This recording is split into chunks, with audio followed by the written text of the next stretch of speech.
So let's get started, everyone. Thanks for joining today's webinar about generating visibility into your practice projects. My name is Joel, and I'm a Practice Chief Solution Architect. Let's see. There we go. So hi, this is me. So as I said, thanks for joining. Before we get started, just the formal presentations and stuff. So my name is Joel. Within PractiTest, as you can see, I'm the Chief Solution Architect. I also serve as the QA manager of the team, given that I've been in testing for over, I think it's 21 years, but who cares? I've been a tester, a QA manager. I blog sometimes. I do speak occasionally in sessions. And within practice, I'm the solution architect, which means that I have the coolest job in the company. And that is basically work with our customers, with you guys, to do a couple things. First of all, to help you get the best out of the system, okay? To architect your solution using PractiTest to make sure that you answer your needs on the one hand. But on the other hand, to take those needs and many times to see how you guys are using and sometimes even abusing the system in order to generate more functionality and understand where are we heading with regards to the system and to create the best possible system for everyone. Okay, so that's my job in PractiTest. In addition to PractiTest, I tend to take more projects than I can handle. So sorry for that. And among them, I have a podcast with my friend, Rob Lambert. The state of testing survey, that the one for 2019 is coming really soon. And the online test conf, it's also coming really soon, actually. It's in about 2 weeks. And for those of you who do not know what the online test conf is, it's a project that we basically started where we wanted to bring testing conferences to the masses and say, hey, if you cannot travel, if you cannot go to a regular conference, why can't we make a conference that will still be high quality, will have very good presenters, will even include the socialization part, the mingling, but let's do it virtually. And we started, I think, about 3-4 years ago, and we run it twice a year. And again, for some weird reason, we managed to get pretty cool presenters speaking. So this year, the next one is on the 5th and 6th of June, in about 2 weeks. And as you can see here, again, we have some pretty cool people on page: Brent Jensen, Lisa Crispin, and again, quite a lot of different people talking about different stuff. Just go to www.onlinetestconf.com and you can sign up for free. Okay, and that's part of the projects that we did. And even though I don't have a slide, also keep your ears and eyes open because the state of testing survey for 2019 is coming real soon. Now, let's actually, you're here to talk about metrics. And this session, in a sense, is a follow-up from a session that we did late last year around metric and statistics. And a lot of people actually sent us feedback that says, hey, it was a great session, but we wanted to see something more around PractiTest and how to do stuff in PractiTest. So that's what we're going to do. And I promise that most of these, I want to give a little bit of a framework, because in the end, one of the biggest issues that we see all the time is that people start creating graphs and graphs and graphs, or Excels and Excels and Excels, and they don't really think it through. What do we want to do?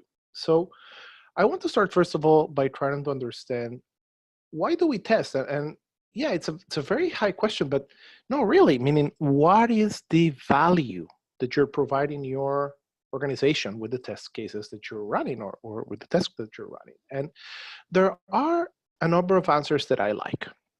And again, obviously, there are more answers than testers in the world, but the two that I like the most is this first one, that is the most traditional one.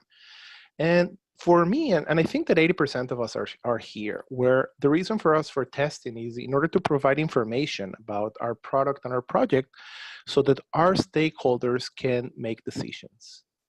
And here is very simple, meaning we test because the results of our test cases will help people to say whether we can release our products or not, whether we're going to meet our deadlines or not, or whether we need to add more resources to a specific area or not, make adjustments to the process or not. Okay, so we're here to provide that service of information for people. Okay, but it's not information for the sake of information. It's not testing for the sake of testing. Most of us that do not work on regulated environments where you may have protocol needs for testing, most of us test because we want to provide valuable information. Other people, and again, people, if you're familiar with the modern testing principles by Alan Page and Brent Jensen, then you might have gone over to testing in order to accelerate the achievement of shippable quality, or our work is here in order to accelerate the achievement of shippable quality. And again, this is part of the modern testing principles by the way, Brent Jensen, he's the guy who came up with this, but Alan Page also, he has been working quite a lot on the principles, but this quote is from him. Regardless, we're not here for the sake of testing. So if you're only testing and no one is doing anything with the results that you're doing, it's basically the question of, if a tree falls in a forest and no one is there, does it make a sound? And the answer is, who cares? So the same happens to your testing. If you're running test cases, but no one is doing anything with your results and you're not able to make any changes or add any value to your results, basically no one is caring about what you're doing. And I think that most of us are guilty of that in some extent or another. Most of us have run into that issue in some extent or another. And this is what I want to try to solve here. We're here to provide value. And I want us to understand that most of the value that we can provide outside of our teams is going to come in the means of information and helping people make decisions. So let's actually dive into what we came here to do. How do we create visibility? Meaning, if we're here to report visibility in order for people to make decisions, if we are the x-rays for the doctor before the operation, or the flashlights for the search, or the car lights on the highway, then how do we generate that good visibility that people will actually care? Well, many people think that if you're using a system, and it can be PractiTest, can be anything else, then just by using the default dashboards that you will have in your project, you will be able to create visibility. After all, these guys, quote unquote, know what they're doing. They gave us a system that should have all the information. So I'm just going to concentrate on testing, and I'm going to leave the reporting to those. Actually, guys, nope. One of the things that, as I mentioned, one of my jobs as the architect in PractiTest, or solution architect, is actually to travel and visit quite a lot of our customers. And by the way, if you're in Finland, more specifically in Helsinki or Copenhagen, drop me an email. I'm going to be around your area in about 2 to 3 weeks, so I'll be happy to visit. But one of the first things that I do whenever I get to a PractiTest customer is I ask them to show me the dashboard.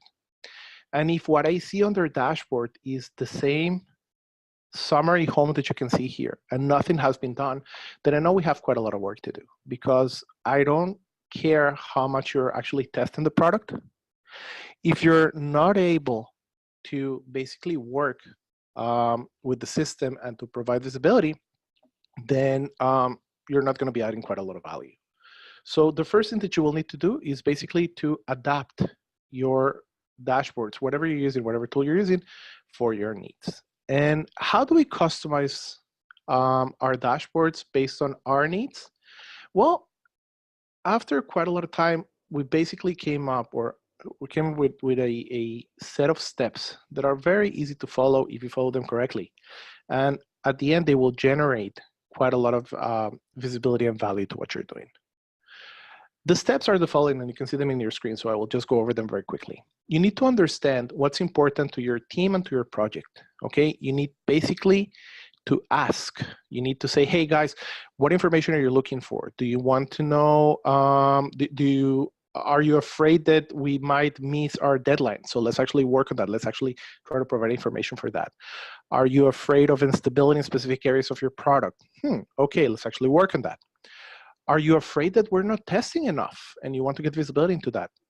Oh, okay, we can actually work on that. Try to understand, first and foremost, don't assume that you know what information is important. Ask. Obviously, people won't know when to answer, so you can provide some examples. And as you will see, this is an iterative process, but don't assume that you understand what you have in there. Second of all, you need to design the data that you will need to capture. Okay, and here's the tricky part. Many of us are busy testing, and we test quite a lot, and we put a lot of efforts in our steps and how do we organize our test cases and stuff like that. But when we create our test sets, when we report our bugs, when we define our requirements, we don't add a lot of metadata to our entities, and I will talk about that. Once you don't have that data in there, you won't be able to generate graphs, and you won't be able to create filters. You won't be able to customize your graphs.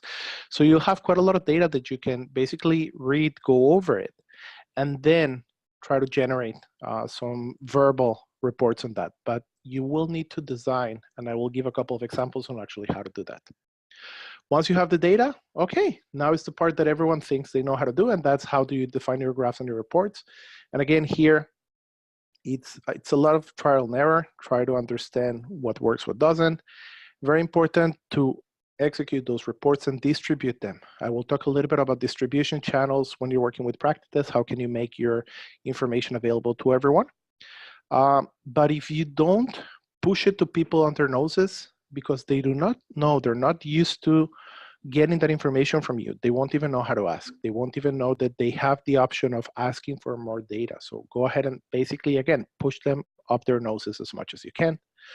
After you've done that, you gather feedback.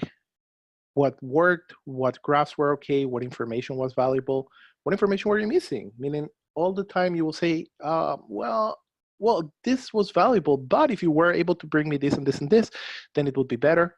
So you go again, you fine tune your data, you fine tune your reports, you fine tune your distribution, and you do it again and again and again. One of the most important things about reports is to understand that there's no best way to create a report. Reports are a service that you're providing to your people, to your team. Those needs, the needs of that team will change, so you will need to constantly understand what additional information you need to add in and what information to take out of it, okay? So follow this process, do it religiously if needed.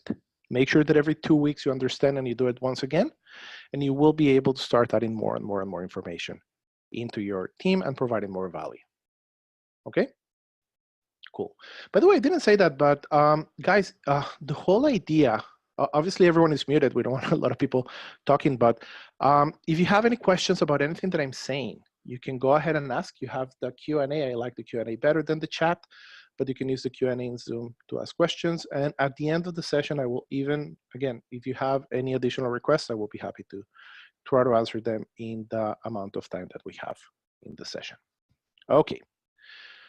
So enough about theory. Let's actually jump right in and let's go over to PractiTest.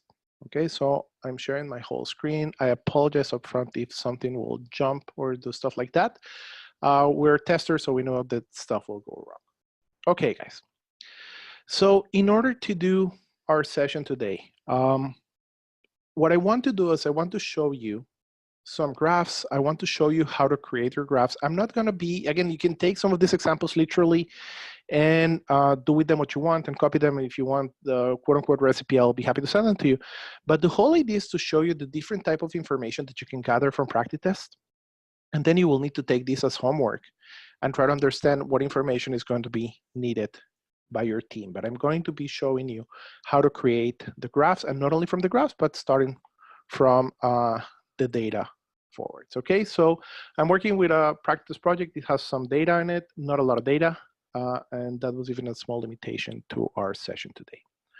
But as I mentioned before, and if we go back to our magic list here, let's say that we did the first step. We understood the important stuff that my team and my project needed. So I need to go now and design the data that I need to capture. Okay, so what the heck is join meaning by that?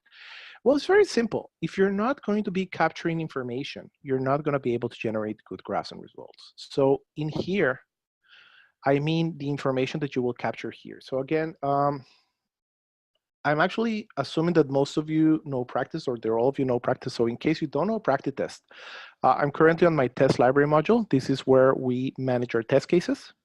These are test cases that we're not going to be running here. We're going to be running them on the tests and runs. But if I go over to any of my test cases, then you should know by now that in addition to being able to define the steps of your test case, you're also going to be able to define here fields, okay? The fields that you can add in here and also on this side are going to be cardinal for the graphs, the reports that you're going to be doing. Why? Because if you want to start analyzing, for example, my test cases based on the components that I'm testing in my system, then you need to have that information for the component added here, okay? The same goes, for example, for your runs. If you're gonna be running, let's say, this is a good example. If I'm gonna be running test cases and I want to know the distribution of my results based on the devices that I'm working with, so you will need to add that information here, maybe even here. And I will talk about where here and here means in a couple of seconds. But you need to think about what information you want to have in there. Now, there's a small trick here. There's a small catch-22 here. Some people will say, hey, you know what? I don't really know what information I need to capture. So I'm just going to put here a lot of fields, and I'm going to make them mandatory, and I'm going to force everyone just to fill them out.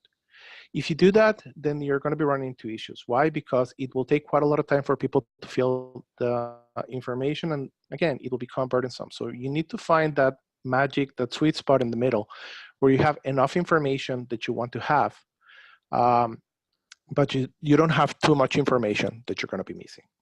Now, adding fields is not enough.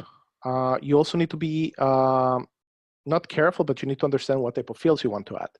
When you're going to be working with dashboards, when you're going to be creating, for example, these type of dashboards where you have the priority here at the bottom, or again, the component that you're testing or the devices that you're working with, in order for that data to be distributed here, it will need to be a list field. It cannot be a text field.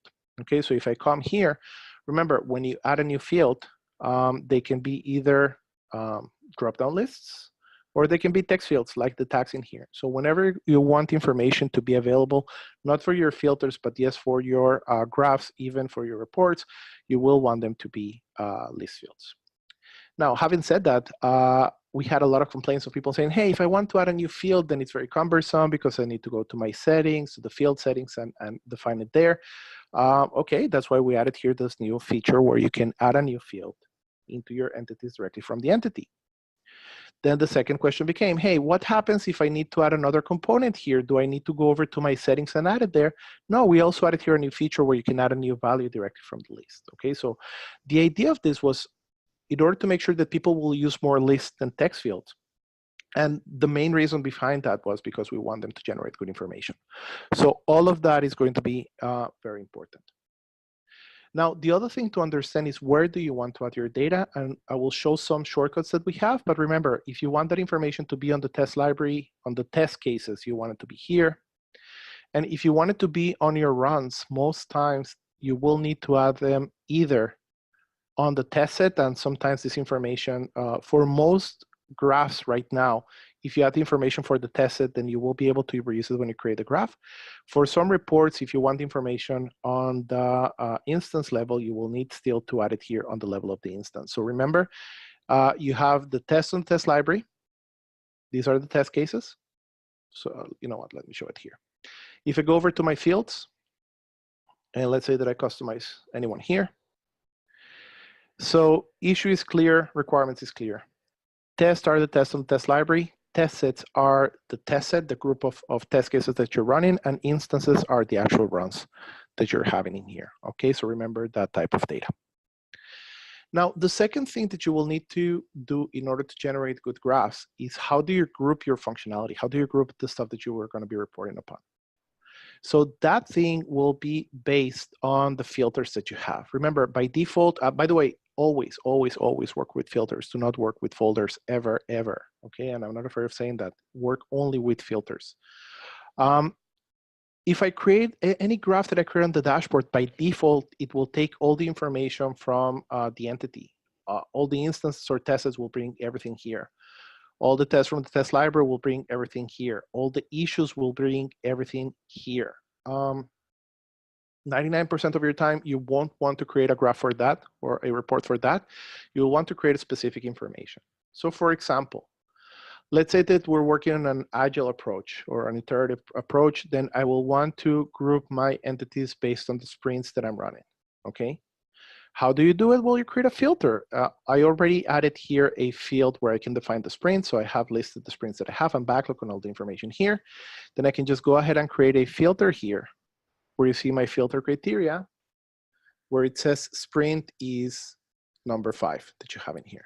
By the way, testing phase is not integration. I made it for another thing because, again, you will start seeing all these kinds of workarounds.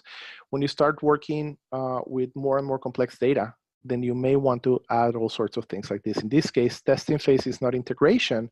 It is for me in order to differentiate between the test cases that I'm running for my continuous integration here from the test cases that I'm running for my new functionality and my regression here, okay? Again, tricks, and if needed, then we can go further into that. So you will want to be able to define very specific information. So let's say, for example, and let's go to a concrete example. Let's say that one of the requirements of my team is to be able to provide them an idea of how my test cases are progressing, but my functional test cases, I'm dividing them in this case between a new functionality that I'm testing. And let's say that all of the sanity regression, I do it by testing on multiple devices that I have in here. Okay, so in this case, my team wants to see information regarding, hey, how are the new features coming along? Do you have information for that? So I will want to go directly into my new functionality and be able to generate a graph about what's going on in here. Now, one of the mistakes that we see all the time is that people don't really know what level of information they want to provide. So even if I want to talk about the new functionality, most times people will want to know the aggregation of all the test cases that you're running, not the tests themselves, okay? So you will want to create it for the instances. And in this specific session, let's say that what I want to see is how is my test execution for my new functionality coming along? And I want to give a very, very high level statement that will show how much along we are on the process. And so I can create this very simple pie chart in here. What am I showing here? My test for the new functionality within my Sprint 5 release. I forgot to talk about that, so I'll talk in a minute. And what I want to show here is I want to explain how far along we're in the process. So by looking into this graph, I can see that the number of no run is basically 25%. So I have already run 75% of my test cases, whereas a little bit over half have passed, and we have some failed and some blocked in here. Now, why is this important? It's important because whenever you create graphs, you want to provide a graph that will be as simple as possible. Don't make me think. If I want to know how far along you're in the testing, I don't want to over-inform you. I just want to show you exactly what you're looking for. So if you're looking only to say how far along you are, I would always recommend to work with a pie chart. Now, how did I create this pie chart in here? Let's actually digest it a little bit. So again, another thing, if I want to customize my dashboard, I can either go to settings and dashboard here, or I can just use here, customize dashboard. What I have in here, these are the 3 tabs that I have in my dashboard: Sprint 5, CI, and Monitors and Health. We'll get to them in a minute. And if I want to see the test execution pie chart that I have in here, this is the graph that I created before. Now, how did I create it? Obviously, I added within my Sprint 5, but remember, this is only a location. It's not saying anything about the filters. One of the things that I used to do, and I don't do anymore, I used to let PractiTest define the name of my graph by leaving it empty. I don't do that anymore. I understood very quickly that I need to point people into what they're seeing. So if we go back in here, oh, I'm seeing information about my requirements. I'm seeing information about my bugs. I'm seeing information about my tests. So I always make sure that that's the first word, and then what am I seeing here as much as possible, okay? So try to use clear names. And remember, you will explain it a couple of times until people understand it. Now, the pie chart is maybe the simplest of graphs. You select here the pie chart out of all the lists that you have in here. Extremely important, guys, the filter. Remember, I have a filter for my new functionality under Sprint 5 under my old test set. So this is what I'm using here. And what I will want to show is the run status. Now, let's stop here for a second. Remember that I said that sometimes, even if you want to create a report or a graph for your runs, you can use information from your test set, or you can use information from your test. Well, this is a feature that we added where we don't want you to duplicate information. So even though I'm creating a graph for my test instances here, I can choose to add information from either the test, all the list fields for my test cases, all the list fields for my test sets, and then basically PractiTest will know how to provide that inheritance of the data that you have in there. You will see an example in a couple of seconds, but in here, all I want to show is my run status. By the way, this is pretty cool. It shows me preview here. And remember always that you have advanced options. In this case, what I did is because I prefer to talk in percentages so that people get a better idea. So I just choose here to display my data in percentages. Okay, very simple graph. You can start from that, and then you can move forwards in there. Now, let's look into some other graphs that we have in here. Okay, for example, maybe this is not enough. This is a very good high-level way of looking at it, but people want to see, as I mentioned, it's important for them to understand not only how far along am I in general on all the test cases that I have, but they also want to see it specifically for all my different teams. Let's assume that my teams are based on the components on the system. So we have a team for my application server, database server, client-side, or plugins. It doesn't really matter what parameter you're doing. What we're doing here is adding parameters. What we want to show is what's the status of our test runs based on another parameter that we have in there. That's why you have your bar charts in here. Now, what's interesting here, if we look here into this dashboard, is that I use that functionality that we talked about a minute ago, where I'm basically creating a bar chart here. Let's see it here. We're creating a bar chart. That's what you're seeing here. We have a filter. That's still all good and fine. But this Xfield data, it's coming from my test cases. I added to each one of my test cases values that say what component they are. So even though I'm looking at the runs, I'm actually looking up that information from my library module. Okay, so that's very important. Just use it and abuse it. It's actually very, very useful. Now, another thing that we've seen a couple of mistakes by people, run status, you have the run status here. You also have the test run status, and you have the tested run status. So let me explain.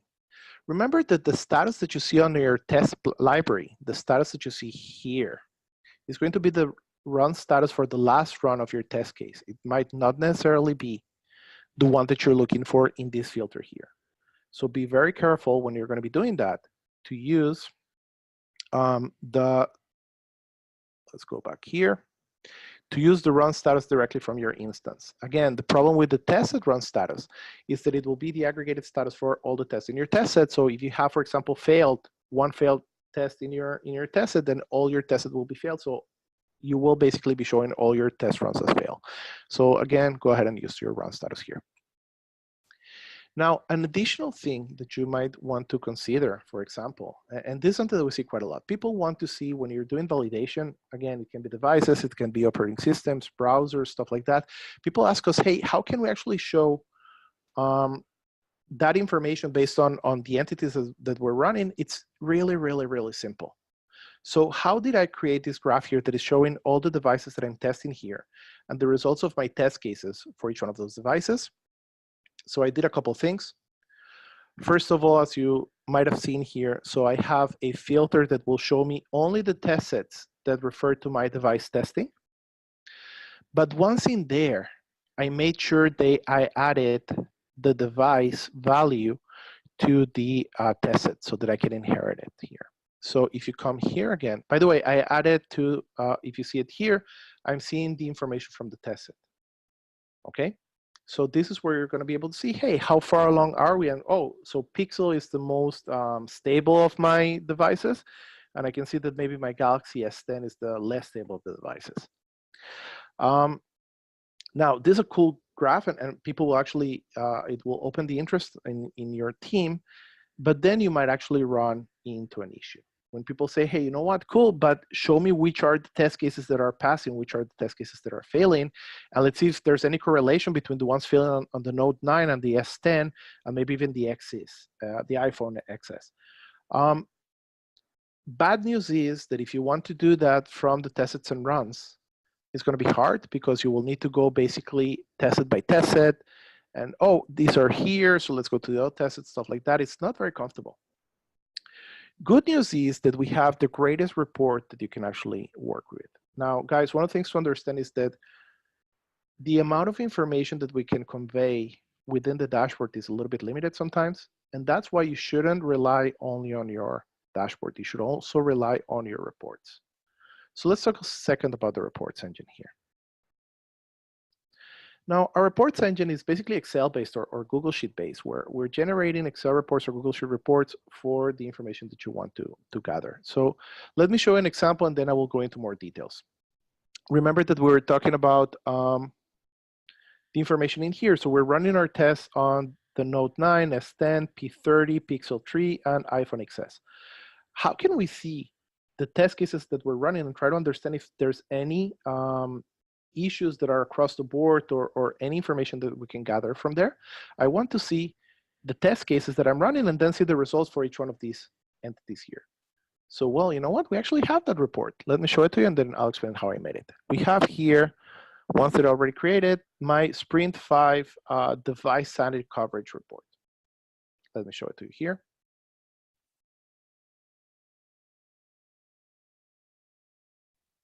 And here it is. Guys, if you can see this report, actually developers and management really, really like it because it shows a lot of information in a very condensed way. What I'm seeing here is all the test cases that I run. I have each one of my rows is a test case in the sets that I created. And here I have, again, in this case, the Galaxy Note 9 with all the test cases that I have, S10, P30, Pixel 3, and iPhone. Now, for each one of them, you can actually see the results, okay? Now, just by looking around, you can start seeing, okay, wait a second, so this is the S10 and that, so I see correlation. These two test cases are failing in both of them, so it might be something related to the Galaxy systems, because if I look in the Huawei or the Pixel, they're not failing, so it's not based on the operating system, on the Android operating system. And if you see across the board that, oh, this test is blocked on all my entities, then you know that most probably this is an issue with the test case and not so much an issue with the devices themselves. Now, this is what it's called a tabular aggregated report. It's very, very, very valuable, and some people don't even know that it exists. How do you create a tabular aggregated report? If you go over to your reports and you press new report, you will give it a name. I won't create it here. We'll show you later how I actually did mine. But let's say that I want to create an aggregated for devices, okay? The entity will be my instances, okay? Based on the entity that I select, and you have obviously different filters. In this case, it might be my device sanity here. And then you can choose what type of report. You have a tabular report that will show you, again, a table. You have a tabular with steps that will show you the instances with their steps. A detailed report, and in this case, the tabular aggregated report. Now, the tabular aggregated report, you can choose to aggregate data on the Y field and on the X field as well. By default, you need to aggregate on the Y field. That means, coming back here, this is my Y field, so I'm aggregating based on a field. What you can see here are all the list fields that I have in my instances. I have a list field for device, for environment, or for build. So I choose in this case for device. That is why I'm seeing here the device. Let's say that I leave it empty. When you leave it empty, then it will show the name of your test cases as I did here. So I have all the test cases. But if I was to say, for example, imagine that you have operating systems and browsers. So if you take operating system and browser here, then you might have Windows, and each of these rows here would be, I don't know, Firefox, IE, I was about to say Netscape, would just say how old I am, Chrome or stuff like that. So you play with that a little bit, actually a pretty cool thing to have. So this is for the tabular aggregated report. Now, another thing that you can do in our reports engine, you can schedule your reports daily, weekly, and you choose the day, or monthly. And it will be sent at 6 a.m. on the day of your report. And you can even send them by email to people in your project. Okay, so reports are very, very handy. In this case, whenever I create a report, a dashboard like this one, automatically I will get people asking me, hey, how does it look inside of that? And that's why you want to have already this created so that you can send to them very quickly, even on the same email that you might be sending that, okay? Moving forwards, okay, so all of this, what we've been seeing is, again, the simple way of creating pie charts, these type of bar charts and stuff like that. Now, other type of metrics that we usually see, where we're not talking about, let's say, new functionality or regression of sorts or coverage, many times we're starting to see more and more people that want to link their CI, their continuous integration system, into PractiTest, okay? And that's where a dashboard like this one might be very, very, very handy. In here, for example, what I can see, it's all the builds that I have been running on my Sprint 5, where I can see, oh, 987, everything passed, 988, everything passed. Whoa, 989, something went wrong. We have 11 that passed and 3 that failed. Then we see that 990, something went very, very bad because 3 test cases failed and 10 were not even run. Then we can see here that it went back to what we had 991, and then it became green again, and now we have some block, okay? So what you're seeing here basically the stability of the CI. Now, why is that this is important? This is important because I mentioned at the beginning of the session, at the top of the session, that we have the state of testing survey. State of testing survey, just to open a parenthesis here, it's a survey that we run for all the testing industry. We got over 1,000 responses every year. And we've seen that I think about 70, 80% of people are already using CI. But people think they use CI in the right way, where they continuously integrate and they're testing the system all the time. But even if people are testing the system all the time, they're not doing anything with those results. They're not making sure that their build is always green, okay? And you want to maintain your build green in there. And the best way to maintain something green, something passive, is by giving full visibility and full accountability. So it's very important to create a graph like this that will basically say every time that my continuous integration is run, I will add a new column here for the build that just passed. And that way you will be able to continue adding that information into the system. Now, for that, it's very simple. Basically, you just need to make sure, first of all, that you're capturing that information in PractiTest. Now, how do we recommend capturing that? Well, I can have another filter for my CI test cases. And I can group them based on the sprints that I have. Okay, and I can see here that for every one of my sprints, sorry, for my builds in the sprint, I will have the information that I want to capture here. And then I will be able to create that graph that we have in there. Now, a question that we usually ask is, should I reuse the same test set over and over again and just overwrite the results, or should I create different test sets for each one of the builds?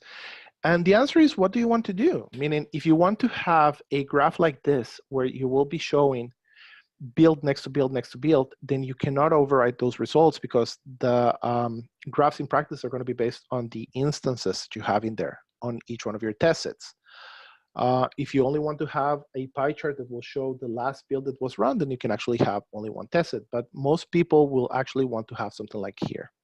Okay, so again, for that, just make sure that, and again, you can do it with PractiTest API. Every time that a build is run, you can just clone the same test set that you had in here, populate the information for the name of the build that you had, for the build that you were running here and here, and just update the results of your runs, and you will have it in there very, very easily. Now, another thing, not sure if you noticed, is that many times whenever we have this type of information, some people are very graphical, so that will do with this. Some people will like to see the numbers, the actual numbers in here. So we just combine between the bar charts and what we call here the distribution table. Okay, then it's going to be very, very handy to have in there. The distribution table, and again, the data, if you see it here, is going to be similar to what we have for the bar chart. Instead of choosing the bar chart, I chose the distribution table, the same filter, X field and Y field that we had in there. Okay, this is going to be very, very handy. Additionally, and this is also another idea that I've started seeing in a number of our customers, is I guess it's some of you, many of you, maybe all of you have heard about the fact that testing is quote unquote shifting right, sometimes shifting left. And it really depends. Shifting right means that we're actually moving more and more towards our production environment. Again, we're actually reflecting or providing more information about how is our system working in production. So we've seen a couple of organizations working with something that I really like, and they call that monitor or health monitors, if you want. Basically what they're doing continuous testing on 3 environments or in the environments you want. For example, it can be your production environment, your staging environment, or your testing environment. and you're all the time reporting those results into PractiTest. You can run the test every 2 hours, every hour, continuously. Just make sure that you're reporting all the time the information in there. And so you will be able to create a dashboard that will show that information, and you can even post it in a central point in the system, in your organization, and everyone will be able to see it. Now, again, how can you create this type of graph? It starts from the data. And the data that you have in here, for example, in here, it might be, let's say, monitoring, that I have another filter in here, where I have the same test set with different test cases that are coming from our separate environments all the time. By the way, in here as well, some people will say that this is not enough, because if they're seeing here some issues, then they also want to see the results from the reports. So you can go ahead and create a report. Let's see if we have it here already. Yes, monitoring results. You can have it once a day, and you can show, again, the results in here. Wait a second. It's another tabular aggregated report that I created, where you can see, again, the reports in here for the production, staging, and testing environments that you have in there. Okay, very, very handy, this tabular aggregated report that you have here. Okay, I want to leave some time for questions at the end. So I just want to talk a little bit more about some additional features that we have on the dashboard, and then I will open the floor for questions and requests. Now, I mentioned that you need to be able to push your information as much as you can to the noses of the people in your teams. How do you do that? Well, there are a number of ways. If you remember when we were talking about the reports, then you can schedule them. And when you schedule them, they're going to be sent to the list of, sorry, I want to do it here, to the list of the people that you had. And let's say that I want to send to anyone who's on my team. And don't quote me on that, but let's say that you say, hey, but I'm creating this Excel, but the person who I wanted to receive it is not in my team. Create a rule on your mail client that whenever you get in the morning, just forward it to whoever you want, and you will be able to do it. But that's one of the ways. It's not the best way. It's not the most effective way, because unless people want to read what they have on the email, they will just keep their email, especially if you send them in the morning. Because let's accept that we're all flooded with emails whenever we get to the office. So another way of doing that is basically trying to make this information available in other places. We have a feature that I actually started using way before PractiTest, when I was working in the company before. And I remember that what we did, we were working with another graphical engine at the time, and we would take basically information from our system and just display the results of our test cases. And we wanted everyone to see them, and we said, hey, where can we put it? And we realized that the best place to put it would be next to our coffee machine. So we had a small kitchenette. We put a computer, a monitor, we placed it in there, and we had a dashboard similar to this one, basically, just showing some information, and we didn't say anything. Within a couple of days, people started coming, developers and project managers and product people started coming to our team asking, hey, I saw this graph, can you explain a little bit more?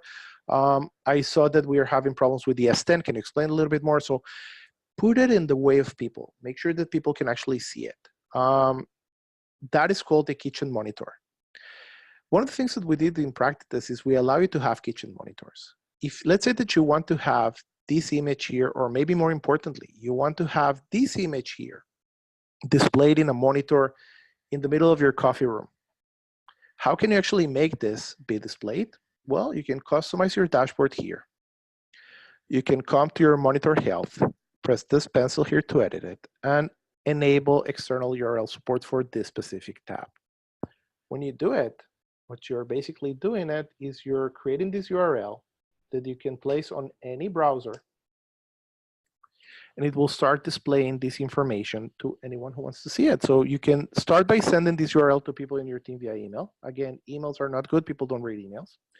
But then you can put it on a monitor on your kitchen, on your hallway, in a conference room where people are not yet working in a conference, stuff like that. And more interesting than that, if you want the data to continue being updated, you press this link here.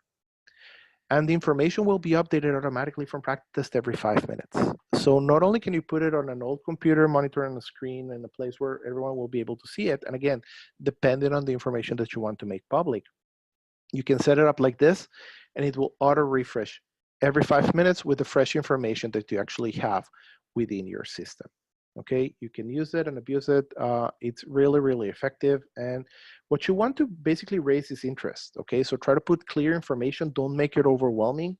I wouldn't put this tab in here on my kitchen monitor before people understand what we're talking about. But to put something like this, or to put something like this on your kitchen monitor might be very, very effective.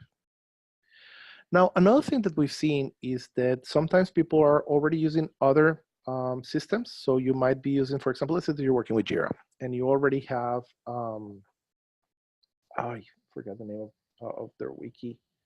Oh God, it's not Bamboo, that's their CI. Oh God, forgive me. In any case, let's say that you're using the wiki of Jira, and the name will come back to me eventually. If someone remembers, please use the chat or the Q&A to remind me what's the name of that guy. So in any case, you want to embed these graphs within external systems. Confluence, thank you, Jay.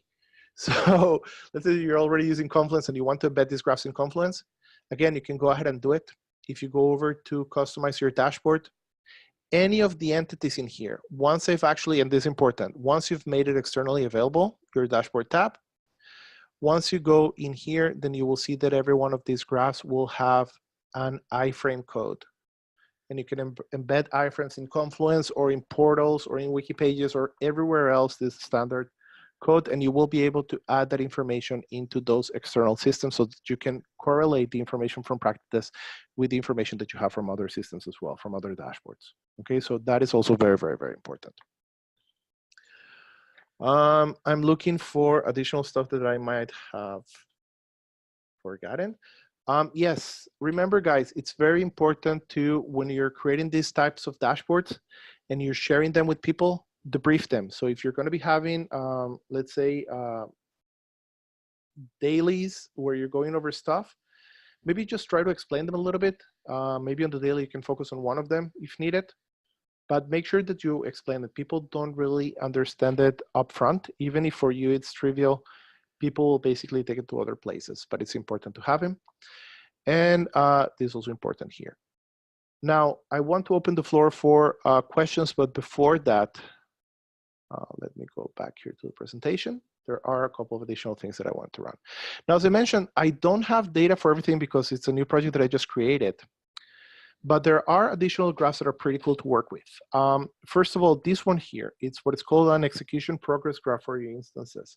So it's pretty cool because it shows you how the runs actually are progressing. And obviously, these are the runs. The amount of test cases on your test sets might vary. That's why you see that it's going up all the time. But you're able to see on every stage in time how many are still to be run, how many are failing, how many are passing. This is a pretty cool graph. I couldn't create it, interestingly enough, with my demo data in here, but you can actually use it here. The same goes, for example, for issue movement. How many bugs are being set to new, to failed on each one of the times. So it's going to be showing me how much information actually is coming along from here. Another thing that it's also coming, and I really, really wish that I could be able to show it to you today. It was supposed to be ready last week, but obviously sometimes it slips. We're going to be adding a new graph called the requirement traceability matrix that looks like, actually, I already have it here. It's going to be a very simple Excel. Again, it's going to come on the Excel reports. What you're going to be able is to filter based on a filter within the requirements and then see for every requirement, all the test cases that are covering them, all the times the instances this test case has been run based on a specific filter, and all the bugs that came from it. So you will be able to see end-to-end in one place to see all the stuff that you have in there. So do expect this to come. It will come hopefully in a matter of days. And it's also something that it's been asked for a long time. And again, it's coming. Now, I want to open the floor for questions. We have about 10 minutes. And I already see a question here from Frank. Frank is asking, is there a way to create one dashboard that can pull data across multiple projects in PractiTest? The answer is we don't have it right now, but we are going to have it hopefully, again, in the coming months, where you will be able to start, first of all, by adding different dashboard entities from multiple projects into one, let's say, super dashboard tab, where I will be able to see this graph from 5 different projects, and so aggregate the data or be able to compare the data that it's in there. That's like the first thing that will be added. Another idea is then to be able to maybe even aggregate data from multiple projects into a single graph, but that is coming. It has been asked for, and we know that people want it, so we're going to be providing it as well. It's cross-project reports. Another question here, are we able to track bus race in team support while working in PractiTest? Team support, if it's another system, we do have two-way integrations with other systems that will show the bugs in PractiTest from other systems, but we don't have team support. We have from Jira, we have from Rally, we have from Redmine and Bugzilla, I think. I need to check that out. But only if you have your bugs in PractiTest will you be able to create these types of graphs that also show you bug data within PractiTest. So if you're working with Jira, Redmine, Bugzilla, CA Agile, you should be able to do it. There's another question here. In the section of custom fields, does it show different information from the different permission levels?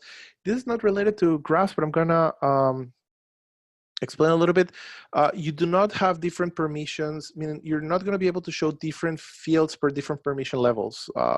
So every single permission level will be able to see all the information. Some permission levels might be able to modify it, but everyone will be able to see it here. Are we going to be having a two-way integration with Azure? We have been asked about that. We're evaluating it. I think that we're starting, first of all, by seeing if we can import requirements from Azure, user story from Azure, and then see if we can actually also migrate bugs.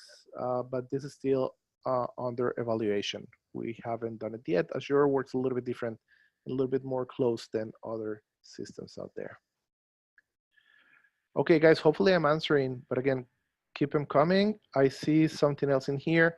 We have the execution progress graph. Is it possible to set dates and see if we're tracking towards the date? Okay, if I understand correctly, let's go back here. The idea is whether, let's say, if we were to do like a kind of a reverse burnout chart, can we just correlate and show where we're heading to a specific date? I don't think that we have that yet. We might add it. I would suggest to add it as a request and see if we can put it. I think that more or less this is, I'm not going to say trivial, but it's something that you can logically do based on what you have in there.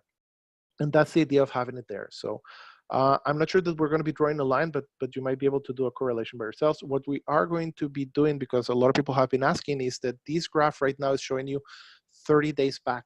It doesn't allow you to modify the date ranges. So we're going to be allowing to modify date ranges because a lot of people have been asking for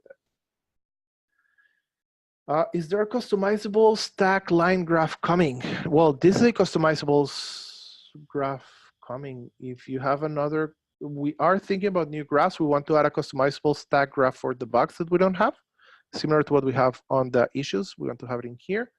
But send me an email and or just send to our support. That's to Stefan, who's asking if there's a customizable stack line graph coming. Send it to us so that we can actually check it out. I would need to review that a little bit further. And guys, if you have been working with us for enough time that you know that we're all the time trying to listen to people's ideas to come up with new functionality for the product. So if you have ideas, let us know. We're very eager to show more information regarding the dashboards. Okay. Oh, by the way, something that I didn't show, and it's a little bit important. I talked about reports, but I only showed the tabular aggregated report. So guys, in addition to having the tabular aggregated report, if you want to do, for example, a test plan and share it with people, remember, you can also make we can show it in here, a test detailed report. You know what, let's actually do it here, where if I go to a test report and apply a filter, then you can do a detailed report and then choose the specific sections that you want to create. And when you do it, then you're basically creating both a PDF and an Excel report so that you can share it with people and share your test plans. Many times people say, hey, how can I get it to someone? And then they can add me comments. So for example, this is a test plan report where you can see all the information for your test and then the steps in there. In addition to that, you also have where do we have it? We also have, for example, the tabular reports. Okay, let me see, where do I have it here? Oh, not sure that I have it here, Sunday coverage. Well, again, you have additional reports, tabular reports, and other type of reports. So we really, really do recommend that you use it. I think that we have like 2 more questions to answer. Let me see what we have in here.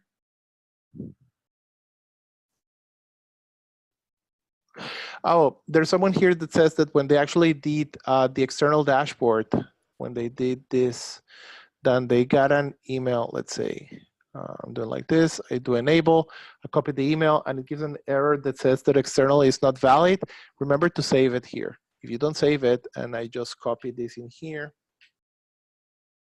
then I will get an error message because I haven't saved it. So you won't be able to create it only after you've saved the dashboard. Then will you be able to see the information in here. It's important, some people forget just to save stuff. Guys, we have 2 more minutes. So wait, let's present it here. I want to go back here because we're all smart enough and we've been working in this for enough time in order to know how to work, but we forgot about this part. It's important to go ahead and ask what people want. All the time we need to check that we have the data, and if we don't have the data, we need to add it. So we need to put it in there. Then distribute the reports. Don't underestimate the amount of time that people have. So overestimate it and get it there. Gather their feedback and continue fine tuning. You need to do it every single time that you have it in there.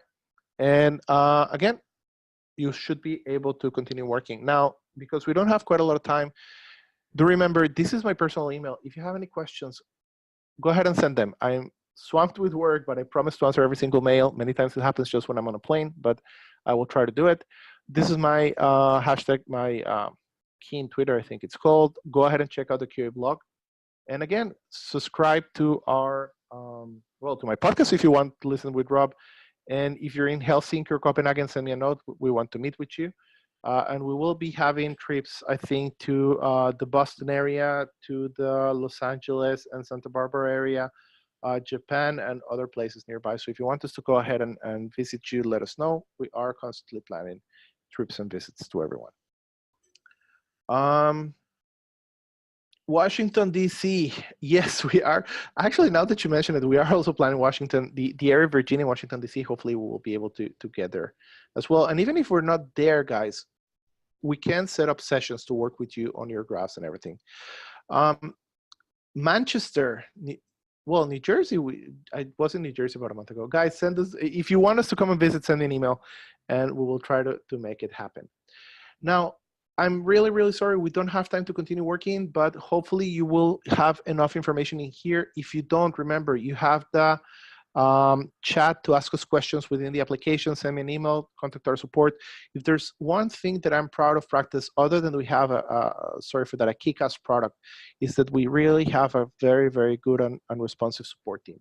So any questions you have, go ahead and contact us and we will be always more than happy to help. Guys, thank you very much. Anyone who was not able to attend, tell them that they will be able to download this video from the internet.